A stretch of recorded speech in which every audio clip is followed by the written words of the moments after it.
today we've got a little unboxing video, just been to pick this up, and it is a Winchester Wildcat. So I've done a little bit of research on this one. I've got a rough idea of what's coming out of this box. When I went to pick it up, my associate in the shop said it looks rather cool. Now, this is a 2-2 Rimfire semi-automatic 10-shot rifle on a sort of more economical budget point. So let's have a little look.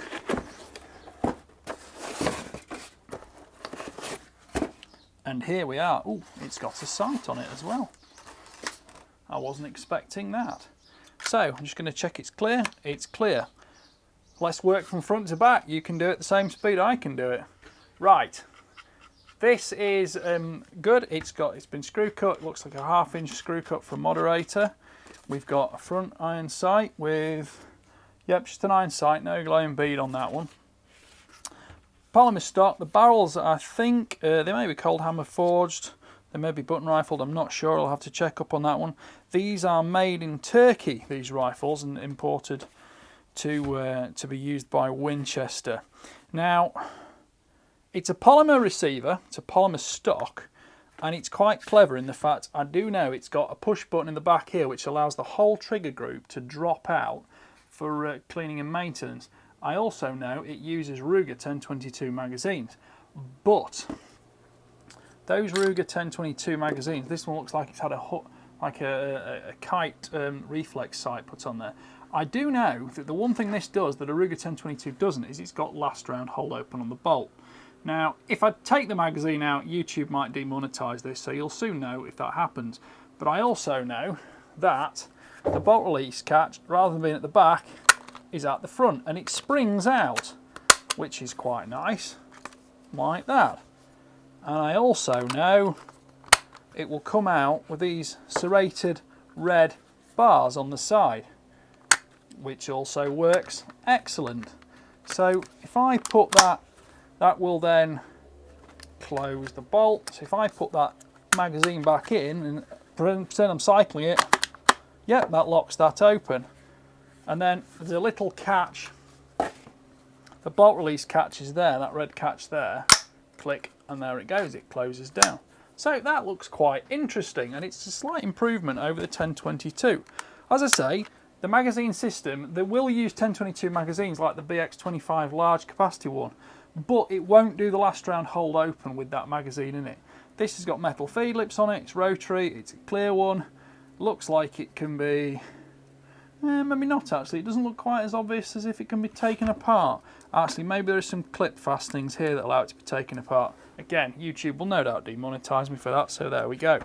Right, let's just pop that bolt back. Put the mag in to do so. And that will hold open, theoretically. I will if I clip it in.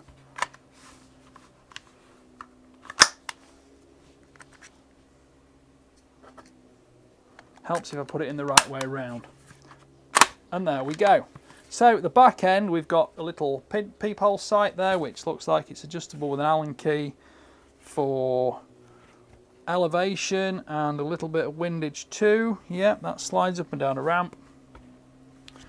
So it's all polymer. It's a polymer Picatinny rail on the top. It looks a bit more Picatinny than Weaver, but let's call it a Weaver just to be on the safe side. The stock is also synthetic. It's got a large gap there to save weight. Little recoil pad. It's quite a short length of pull. I think it's about 13.5 inches. But it's, you know, it's designed for a bit of a plinking rifle. Stud in the bottom there, or sling fitting in the bottom there. I also know you can take this front end off here, which exposes a Picatinny rail, or a small length of Weaver sort of Picatinny fitting. There we go. So you've got another sling stud there, and then you've got there for your bipod or any other accessory you want to put on. So that all seems quite in order. So realistically, this is, what can we say so far? It's going to be a moderately priced rifle. I think it's going to be quite an inexpensive priced rifle actually. What does that button do there? I think that's something to do with the disassembly button. The safety catch is a push through on the back of the trigger here. And since I have probably demonetised myself, I shall try taking this apart, although I might need to read the instructions for that one. Apparently you press the pin in the back and the whole trigger mechanism drops out, which it does.